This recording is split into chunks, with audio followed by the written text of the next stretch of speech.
1941, Germany had overrun most of Western Europe.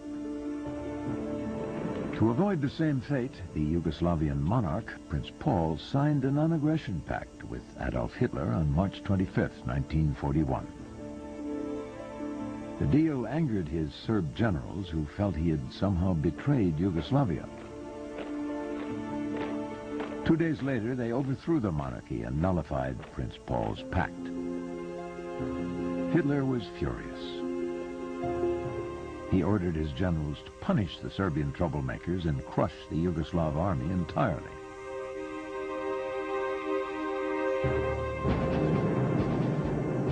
Hitler exacted his vengeance 11 days later in a maneuver his generals aptly named Operation Punishment. The capital city of Belgrade was heavily bombed on April 6th, killing tens of thousands of civilians. From all sides, German and Italian ground forces thundered into Yugoslavia. In less than 2 weeks, the nation was in ruins. But Hitler's act of revenge was costly. In testimony given at the Nuremberg trials in 1946, General Alfred Jodl, Chief of Staff of the German Army, confirmed that Hitler's decision to invade Yugoslavia delayed his planned attack on Russia for 6 precious weeks. Jodl speculated that had Hitler gone ahead with his initial plans for invading the Soviet Union in the first half of May, instead of the last days of June, the Germans might never have been impeded by the severe winter storms that helped stop their advance short of Moscow in December 1941.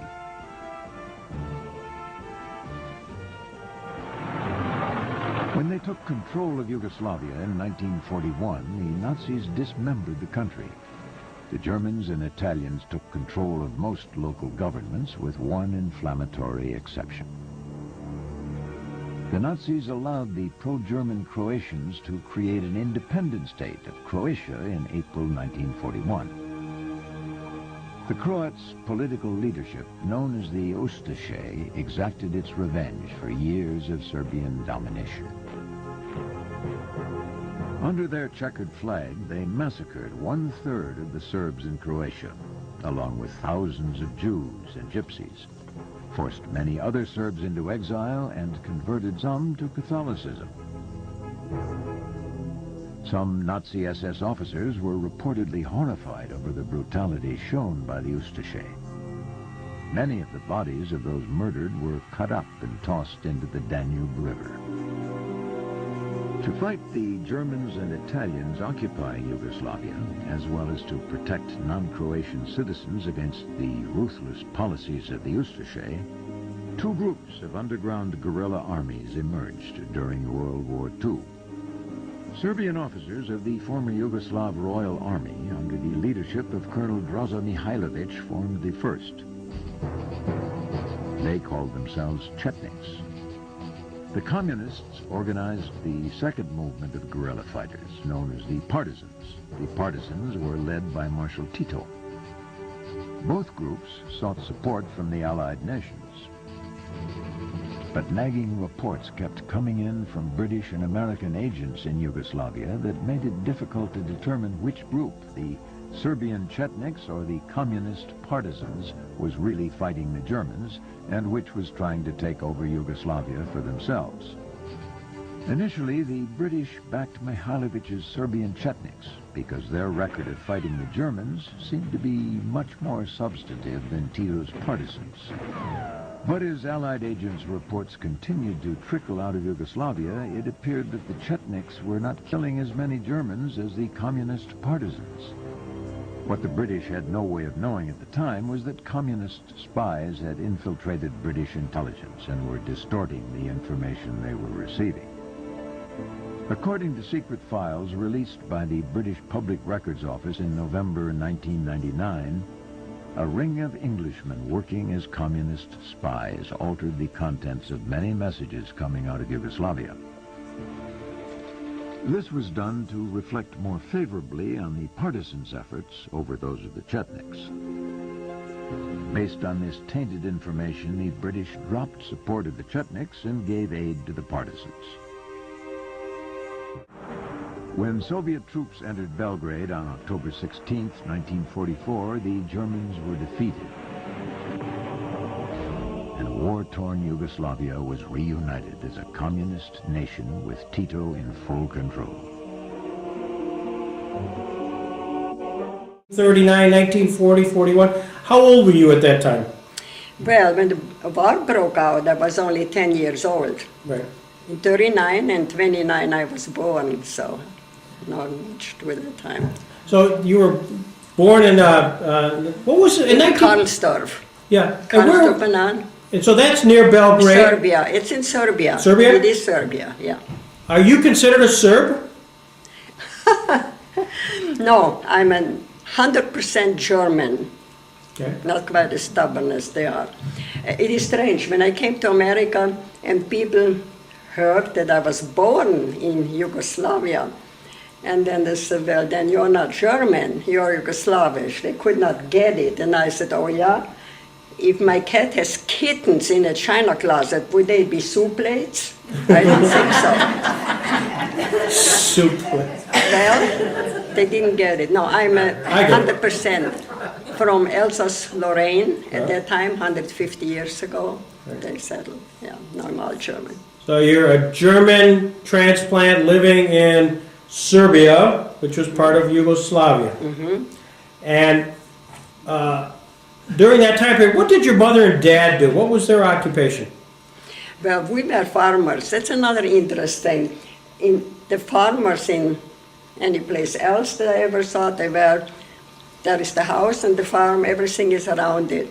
When you came into Karlstorf in Yugoslavia, into our town, and you could not tell who was a farmer, who was all the professions, doctors and shoemakers and because they were all, it was just houses. Just you think you are in a little village or in a town. You had to drive about half an hour to the fields and to the orchards. And we were farmers. We had our own orchards. Always. I'm not a rock star. I'm Maria von Trapp. I love it.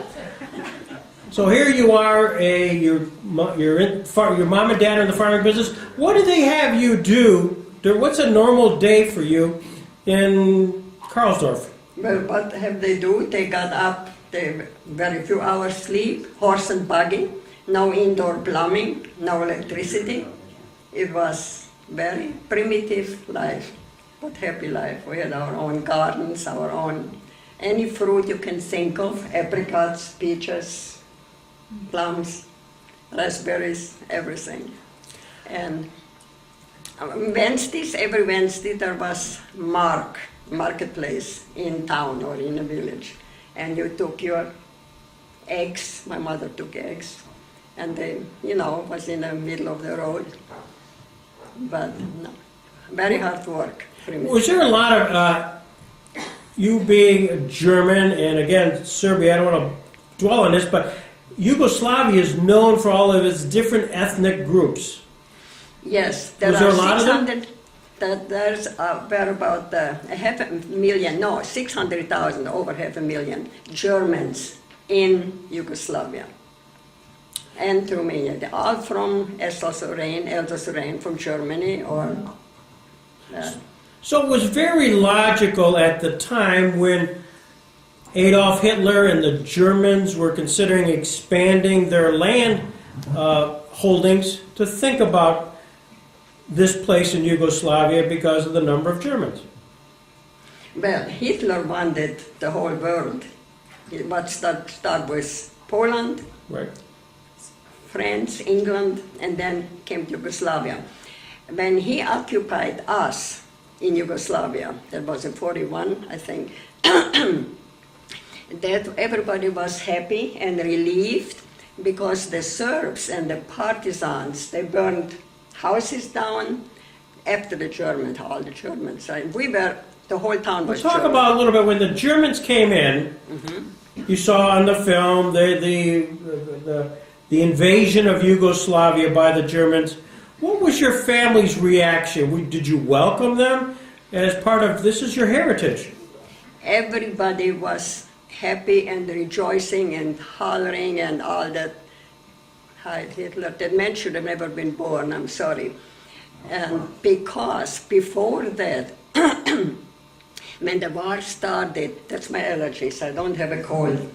When the war started, the Serbs, and Yugoslavia probably knew they would be included sooner or later. So the Serbs had been after all the German towns, German villages, and they burned houses down, burned the straw, what you have for under the cattle, out, the big pile, everything. And we were afraid. It was fear, constantly fear. And then when Hitler occupied, and that was a relief, everybody was happy but my father. Why was that? Well, Hitler, when he came in, first of all, we had to take, if we had room, troops in the house, give them, accommodation. And we had one soldier. But then we got cards to ration out. The food was rationed out, only so much of everything. And my dad said we work hard for that, and they did, day and night, with plows and horses, and then have to get cards. We only can keep that much, and the rest they took. He didn't like that. And then they had a group, the Banate Deutsche Mädel, that was all my age, the young people, where they got together and also singing the German songs and Heil Hitler. And being young, and I would have liked to join, he said over his dead body, he would not let me join. It was okay, because after when we went from here back, visiting to Yugoslavia, we did come back. And they had everything down on paper. If they had found that I was in a BDM, in the group there, or my dad was anyway involved with the Germans, they would have kept us there. And I know people, a family that was kept there. So when the Germans were there, part of what was required of you having a farm was to house one of the soldiers. One of the soldiers stated. One soldiers, yeah. What was he like? Because he's living with you. Did he have a name? Very nice. Oh yeah, Andreas. Andreas. Yeah, and but I never heard the name Andreas until then, and he had a crush on me, so I remembered him was cute. He was nice. Yeah, but you were only 12. And then, well, I had a crush on my second grade teacher. Come on now. He didn't know it. Only I knew it. He didn't know it. My mother knew. She said, get over it. Anyway, so, no, he was really nice. But they were a refuge for all of us. But we went through with the Serbs, okay? And they would kill people, butcher them, rape them, shot them, cut. You know what they did? See, nobody can read German. Some of the survivors have written books. One is on Karlstad. They had a man, took him out on the street, stripped him naked, tied a brick to his genitals, and made him dance with the gun standing at the top, what you call those, watching, and beating him until he died. My uncle, my mom's brother, was beaten to death. It was hot. And then they threw him in a well. We had no indoor plumbing. We had a well with a pail on it. You let down, carry the water up. And my aunt died there, and it was very tough. So the Germans were relieved. Everybody was happy. Well, that's part of what you see in the movie, is the fact when the Germans came in, they created this Croatian state, among others, and they exacted a lot of revenge on the Serbs. I mean, you could just see there was this pent-up frustration, which you just talked about, which in fact, that was your uncle that died. I mean, it's thrown down the well. So the Germans come in and you welcome them. Of course, at that time, yeah. Was there a time where, in fact, life in the community got difficult with the German occupation?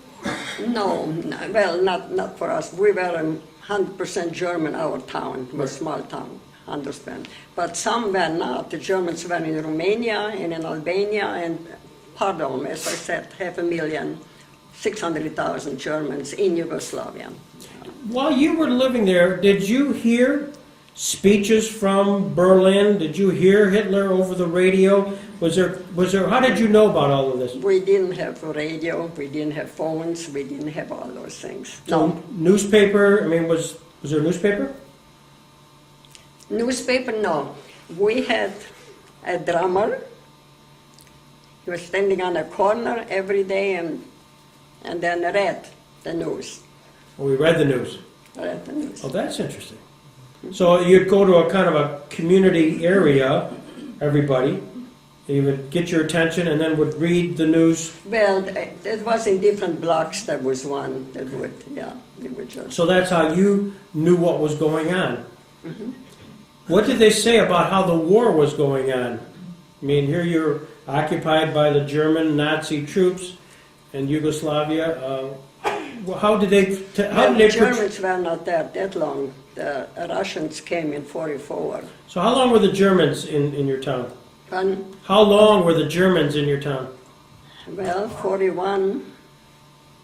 I think it was 44, 3.5 later or so when the Russians came.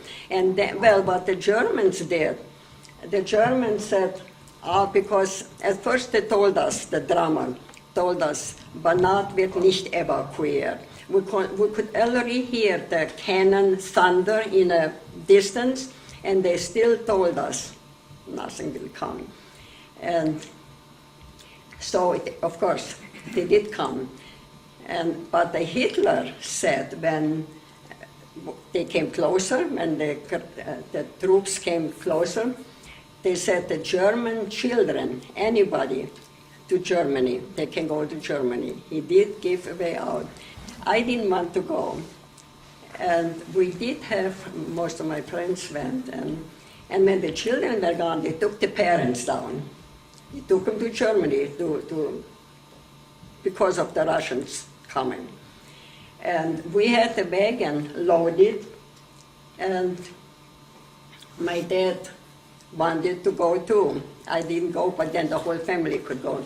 And my mom said, no, we're not going. That's our home. They was handed down. The ancestry was here, and we are not going to go. And that's why we ended up in concentration camps. The one that did go to Germany, they were safe. Just to back up, so while the Russians were coming, you knew the Russians were coming.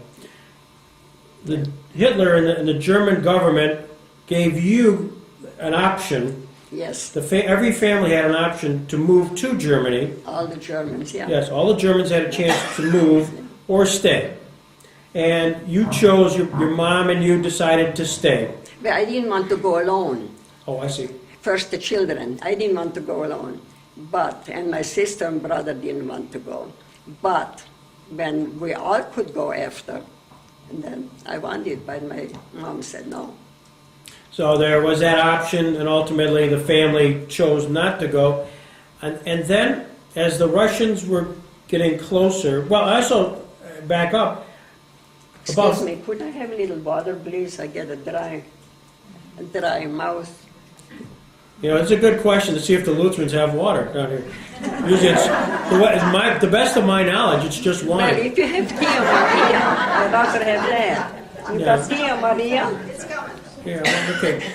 I don't know if I can see. We'll see what they deliver, you know. But you know what it is. You know what Tia Maria is? No. Oh, Tia Maria. Oh, yeah, Tia Maria, of course. It's a chocolate, coffee liqueur. It's served in a little... That, here you are in Yugoslavia, which is occupied by the Germans, which is the residents, most of the residents are German by background. You get an option to go to Germany, and your family chooses not to. There is about 45 miles from Belgrade, an airport, and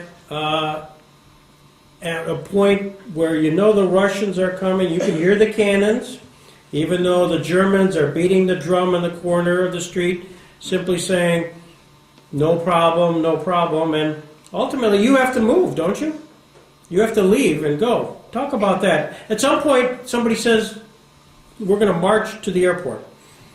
What happened? What do you mean we have to leave and go? While the Germans was there, everything was fine, okay? Right. But once the Russians came, we were still in our homes for some months, 7, 8 months. And we had to take also Russians in the house. We had one, yeah. Okay. And Sasha, was a nice guy too. He was nice. And you were a little bit older. So we had him in the house, and they could, and of course we had wine, my dad made, and whiskey in the basement, all the barrels and stuff. And he had his friends over from others that stayed with people there. And they sat and played cards and sang and drank. And the one What did they drink, by the way? I bet it wasn't Tia Maria. I like one if you have one, not water. I'm the honor, guest of honor here. Yeah. Well, Anyway. did the Russians drink vodka? So, I don't like vodka. No, but did the Russians like vodka? I know they do. Well, that might be, it's white. It's right. It didn't taste like it though, Okay. or I made her drink it. No, we had one, Sasha was on, and then 6 others, and they were drinking, putting more wine up, and some of them got drunk, and that one was after my girlfriend. My girlfriend didn't go to Germany, they came over from next door. And he got fresh with her. He actually was. And Sasha told him several times to leave her alone and go. Well, after 3, 4 times, he didn't listen. Sasha got up, took him by that time he really tried to take her out. Barbara was her name. And Sasha got up and took him by the neck, threw him out, and he was a good guy, good Russian. There is good and bad in all of us, you know. And wait, just going back a little bit, when the Russians were coming in and the Germans were leaving, how did Andreas, at some point, did he just simply say, hey, I got to get out of here? How'd that happen? no, he wanted to stay. Yeah. Well, he might have wanted to stay, but the Russians probably didn't want him to stay. No, nobody could stay. They all moved quick. They moved quick. You know, you don't fool with the Russians either. Did you sense in the Germans, soldiers that you saw, were they fearful of the Russians? I mean, the Germans retreated out of Yugoslavia. No, I cannot say they were fearful. They were very, excuse me, because they were fighting for, there was a song they marched through while they were occupying us. And every day you could hear, heute gehört uns Deutschland, morgen die ganze Welt. They had that song that I hated. Today, Germany is ours, and tomorrow the whole world will be ours. That's translating now. Yeah. And marching through the street. So who was marching through the street? The Russians? The Germans singing okay. it. Oh, okay. Oh, that was before the Russians came close. Gotcha. Yeah, they were happy there. They had wine in the basements all over them. Anyway. So, Andres leaves, your heart is broken,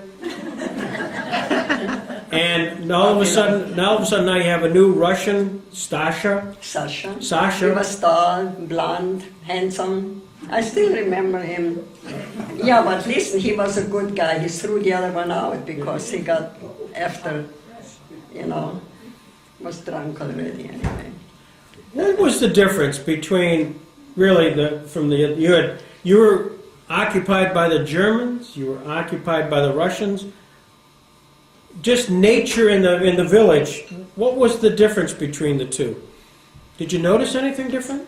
Only the difference was that the Serbs and the Russians, they were murders and rapes, and 73, it's one of my books too, but they're all German, 73-year-old woman on the floor, and 3 were raping her, 3 soldiers, Russian soldiers. Yeah. Sad. Yeah. Sad. Now, how long did Sasha stay with you, and how long, at some point you actually have to move from your house? Yeah, we moved in our house in 45. We got out. They came and they pulled out too after some time. I don't remember how long. But they would come at 12 o'clock at night. And the Serbs, partisans, and the Russians, with the rifles, 3 of them, to every house, 12 o'clock at night. And then they knocked on the window, and we had to get up. And what we had on the night before, we couldn't take anything, and march us out on the streets, block for block for block. When everybody was out, then they marched us out to the camp, concentration camp. Hitler, that was built, that was huge. That was built, it was a plane hangar, do I pronounce it right? Plane hangar. Never had a chance to use it. And what they did, the Serbs and the Russians, they put barbed wire all around it and had the house, what do you call them, where the soldiers sit up there to oversee everything. Guard houses. And and there was concrete floor with nothing but straw. Concrete.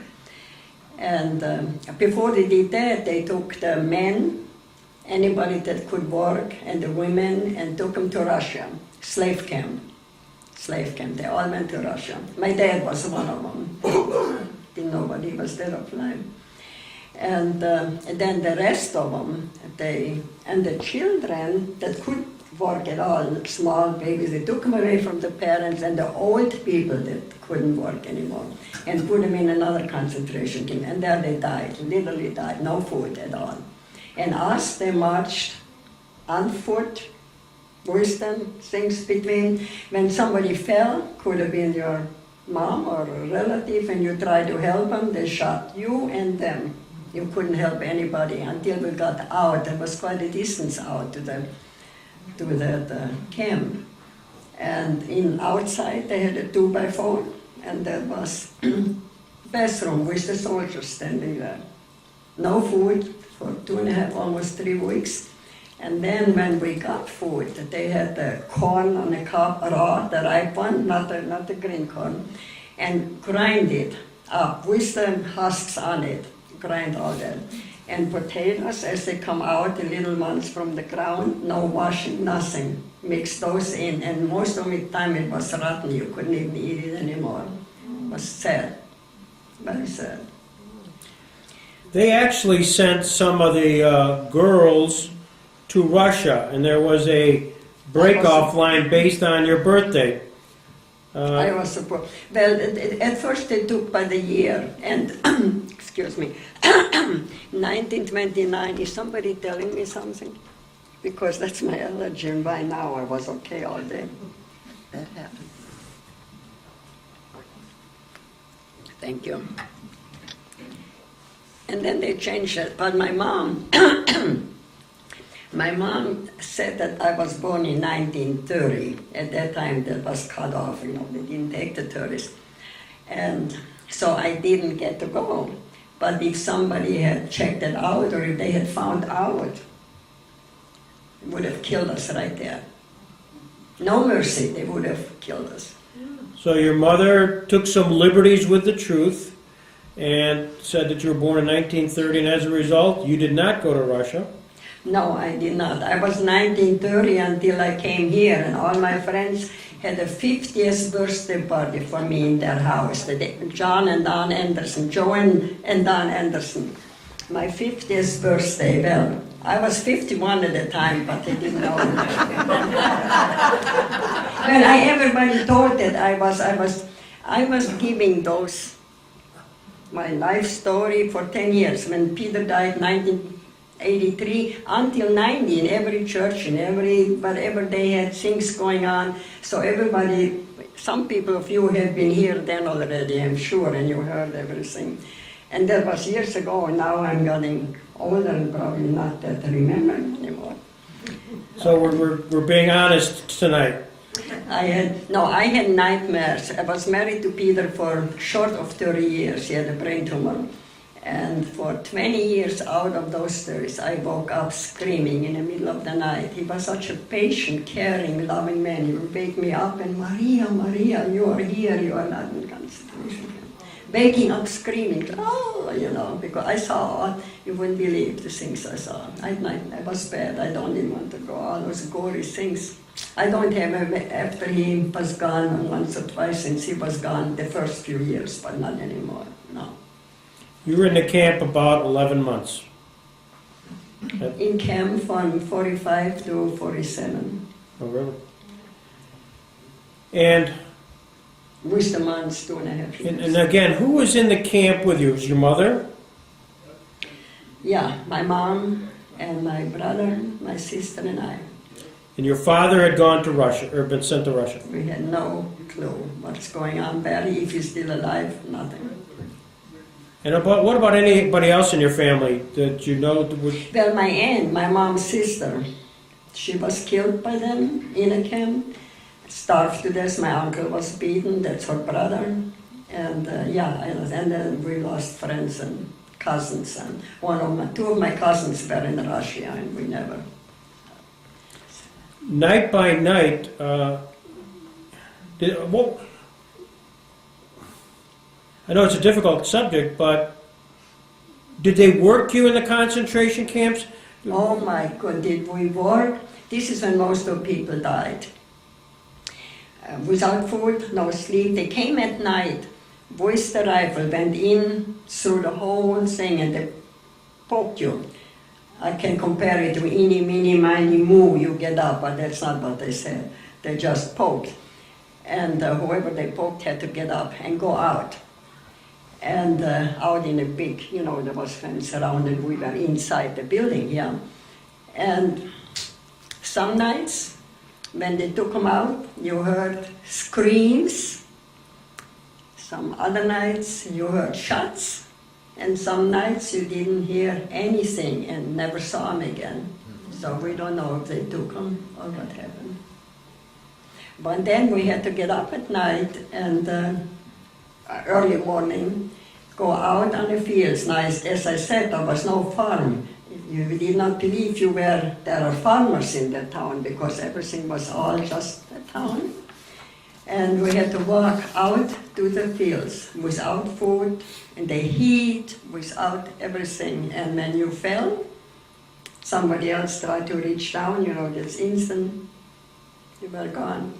Or you have to let them laying on a way back, marching back home, or back to the camp. You didn't see them anymore. No clue. How were you feeling? What was your mindset when you saw friends and people who were next to you who here today, gone tomorrow?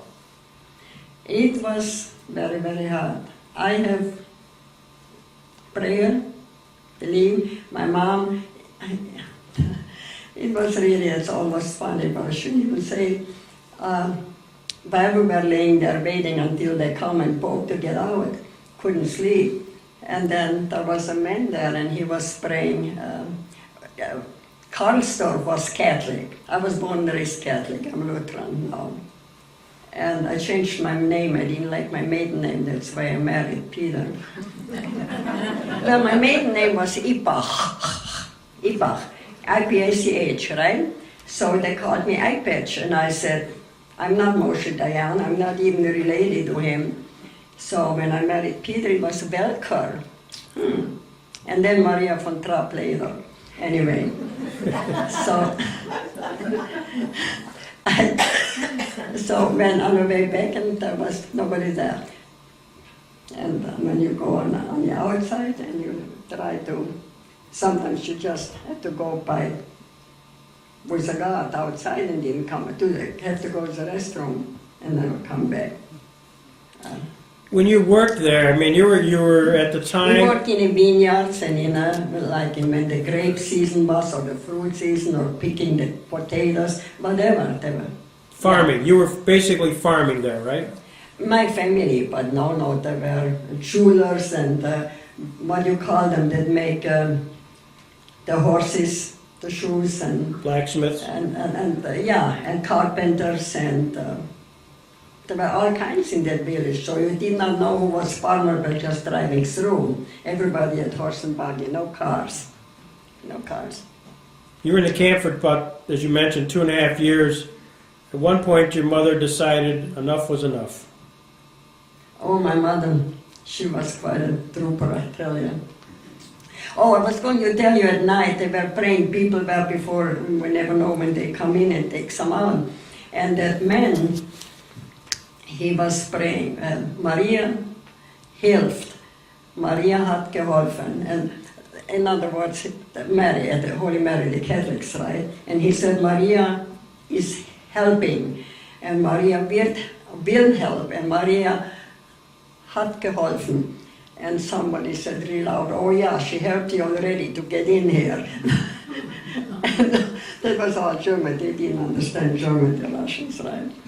But I thought it was funny when he said, yeah, she helped you already to get in here.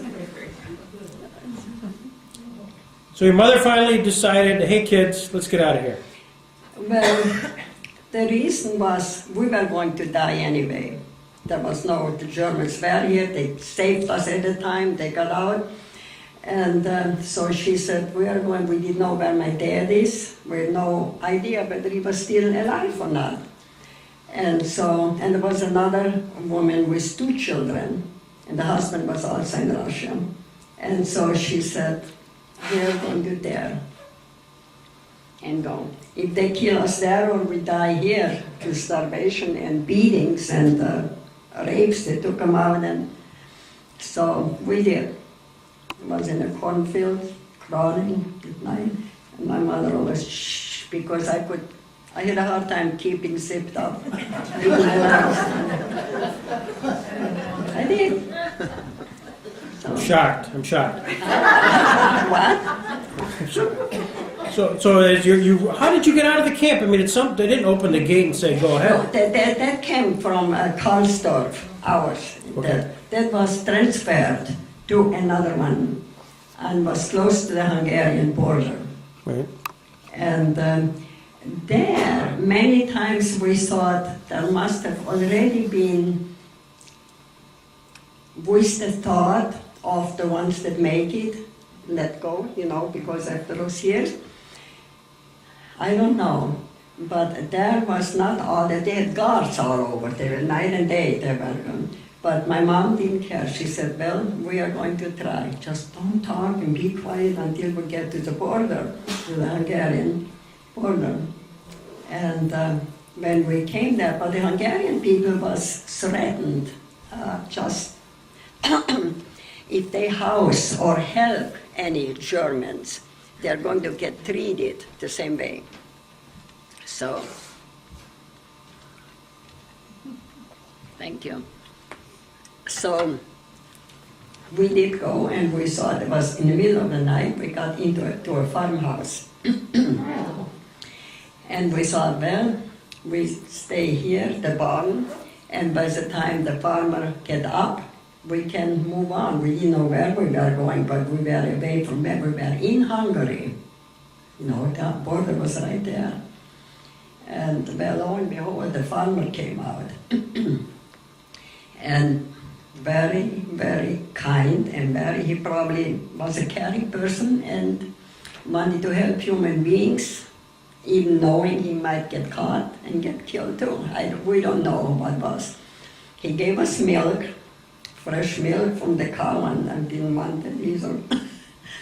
Anyway, and he loaded us on his wagon and drove us to the Hungarian border. Drove us there.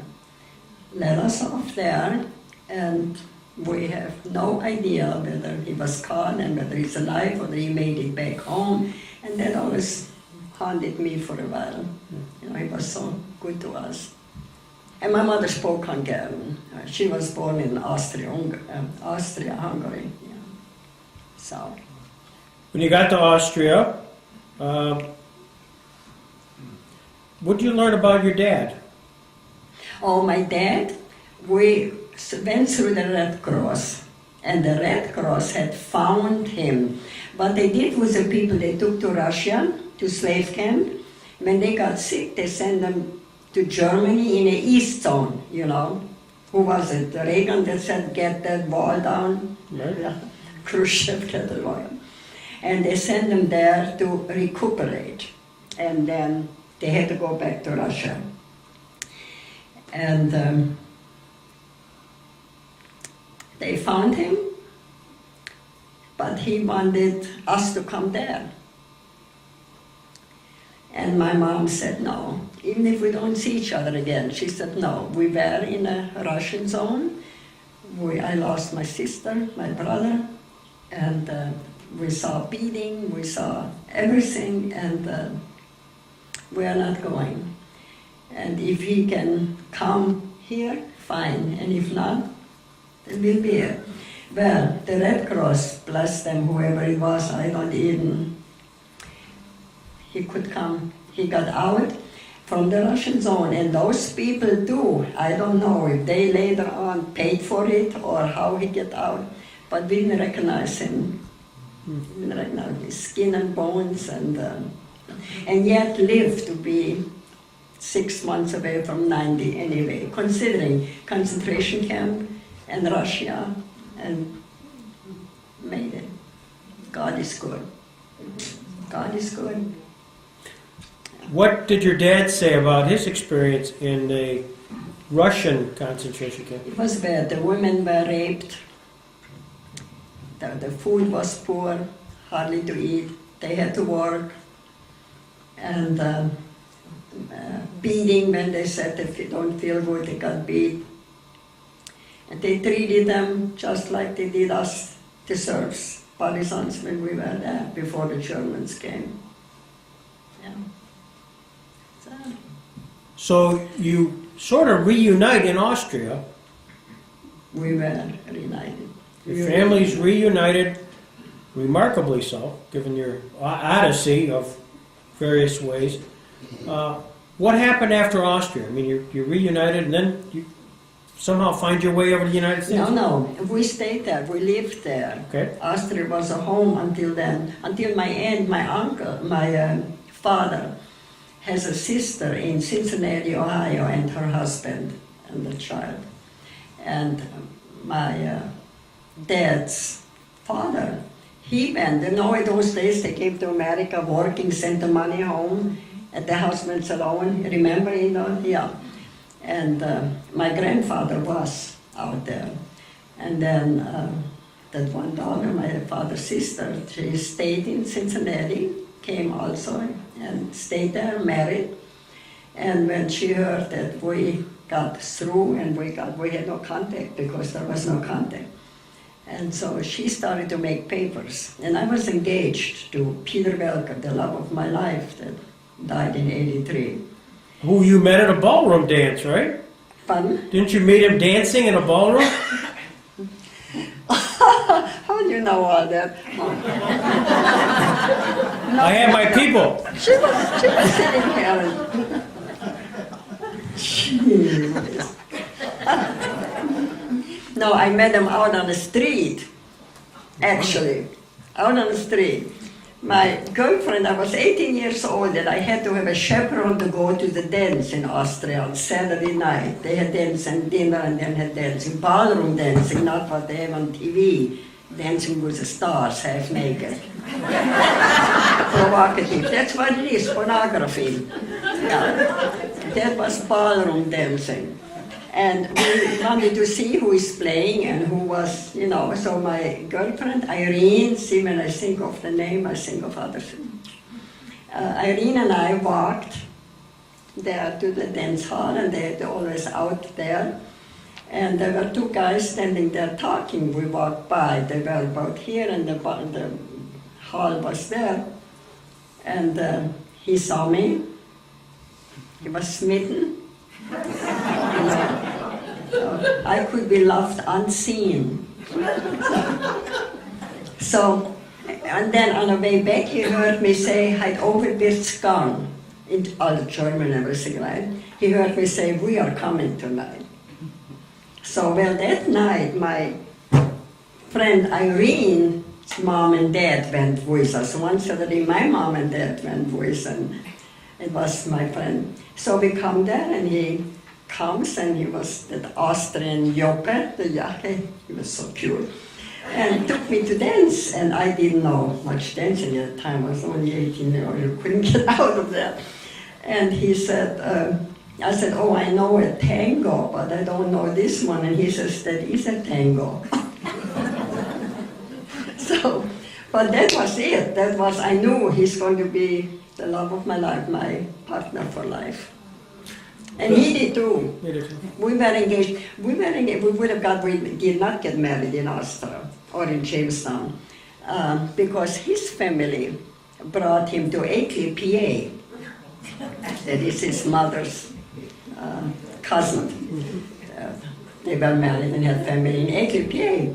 And they brought him and his mom and dad here. His brother couldn't come. He was in the SS.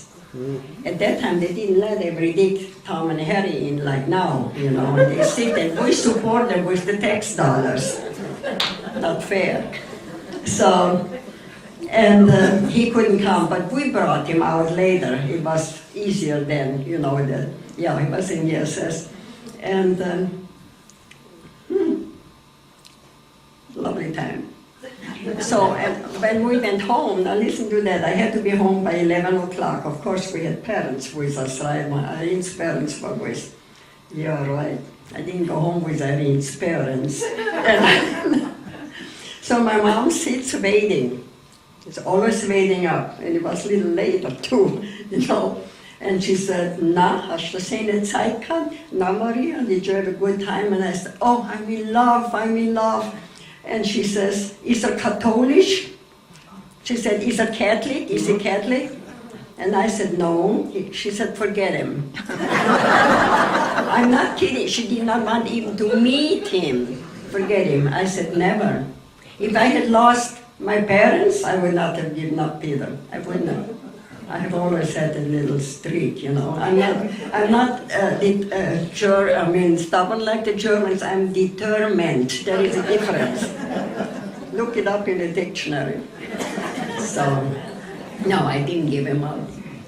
And so when we came out, and he came a year later, and oh, was that hard. But you know the letters, I still have some. 2 a week I get. From Austria too. From America too. Yeah, and we got married in Cincinnati. I came with my parents there, and had a German service and everything. And he didn't want to marry me because I married a Lutheran, the Catholic priest. So we found a Lutheran one. Then I could go to my sister's wedding, a Catholic wedding, because I was married to a Lichtman. I went anyway. I did. I like your determination. I like the fact that I've learned a lot here tonight.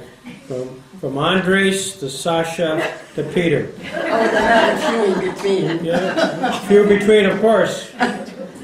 And you know, we got to come back for another hour. The love life of Maria Welker. This is much better. Did you know my daughter is a lawyer too? I did, and she's going to get a copy of this. You know my mother? We met 3 times a year to Cincinnati to visit my parents and her grandparents. And she was about in 4th or 5th grade. And my mom said, na, Karin, was willst du werden? She said, na, Karin, what will you be when you grow up? And she said, a lawyer. And my mom said, you must be a good liar. She did. She told her that you must be a good liar.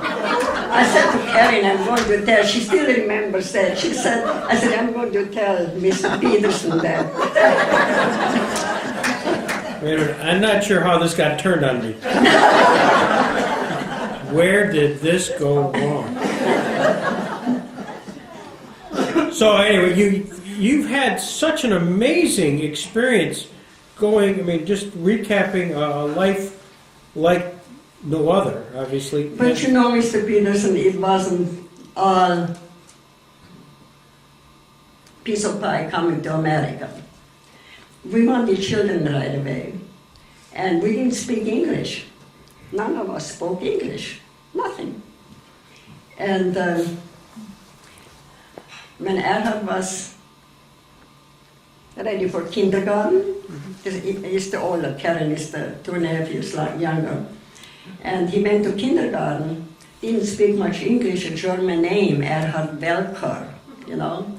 And after Second World War, they showed nothing but the movies where the Germans, you know, lost the war, and the Nazi, I heard nothing but Nazi when I came here. And he came home crying every day. At that time, I never knew the word bully. I didn't know he was bullied. I came home crying. He was beaten and thrown down and stepped on. Some children held him, and other boys urinated on him. In second grade, he came home one day and he says, "I don't want to go to school anymore, Mom. I wish I were dead." Now, that broke my heart. We couldn't speak ourselves much. How can you teach a child, okay? It broke my heart. In third grade, the same thing. And there was one girl, I still have her face. We talked about him. Erhard said, "Yeah, I know, but I forgave them all." He was a big girl. Erhard was not that big at that time. And I think she was in an upper grade. On the way home, that was forever, Erhard was bullied. And he turned out a caring. He would give his last for anybody else before he takes care of himself. He could have gone into drugs, could have gone into alcohol. He doesn't do either. So I really feel blessed. I feel blessed. And then come over from another country, leave everything behind. We had nothing when we came. And my dad wouldn't even take anything from his sister or anybody. No, I worked for it, you know, those poor Germans. And now they sit out on the second street and wait instead of working at no home. And could stay home with my children until they were in high school, which was wonderful. We just didn't have everything. Didn't have to have everything. We had no phone, no car, nothing. We walked. And when they were in high school, I had a phone call, and it was Mr. Bigelow. Do you remember Bigelow store? Mm-hmm. He called me and offered me a bridal consultant job in the bridal department. Now, how blessed can one get? I never had to look for a job in America. Never. Could stay home with my kids, love them, then take care of them, and then get a job offered from the owner. And it wasn't a job, it was fun. I got paid for having fun. I literally did pay for having fun. I loved it. So I feel blessed and all. I have learned that growth, and I don't mean this, it comes from mountaintops. It comes from walks through the valleys. That's where it comes from. I had a lot of valleys in my life, half of you don't even know. And I am the person I am because of the valleys. And I thank God that I had those valleys. I wouldn't be that person. There's still some empathy in me. I always said the epitaph on my tombstone will read "no regrets." But I changed that. I gave my car up. So it will be except one. No, I don't miss my car. I miss my independence. My independence. One day I have private chauffeurs. I looked into cards. They say, "Belle, but you have to give us a call 2 days before if I want to go someplace." I looked at her and I said, "Are you serious? If I want something, I want it yesterday, not 2 days, in 2 days." So one day I was desperate. My chauffeurs, one was in Middle East visiting their son. "Oh, they are here. They are here today." Did they go? I saw him sitting there and his wife. "Oh, there they are." Yeah. They were gone, and the other ones, one was sick, one is a nurse in a hospital, she's also. And so nobody here to take me, and I had to get out of that small, tiny place there. So I went on my broom. And lo and behold, when I was ready to go home, I went to get it where it was parked, it was gone. Somebody stole it. Somebody stole it. Now, whoever that was, I hope they could sleep at night. I couldn't have if I take a broom for somebody. Well, there is a will, there is a way, right, Mr. Peterson? When there is no will, there are excuses. We have learned a lot from you today. It's an incredible life story, an incredible wonderful view. And you know, if there's nothing else, I would hope that as a thank you, Lutheran will deliver to your doorstep tomorrow some Tia Maria as a thank you. So I'm not telling Sharon Hamilton what to do as a thank you for you, because we're not paying you anything tonight for all of this information that we're getting, all this but wisdom. you know, if I can have my purse before we close, I want to share something very meaningful and true. Could I have my purse, please? Yeah. I have dreamed many dreams that never came true. I have seen them vanish at dawn, but I have realized enough of my dreams, thank God, to make me want to dream on. I have prayed many prayers when no answer came, when my hopes and my faith were almost gone, but answers have come enough to my prayers, to make me keep praying on. I have trusted many a friend that failed and left me to weep alone. But I have found enough of my friends, true blue, to make me keep trusting on. I have sown many seeds that fell by the way for the birds to feed upon, but I have held enough golden sheaves in my hand to make me keep sowing on. I have drained the cup of disappointment and pain.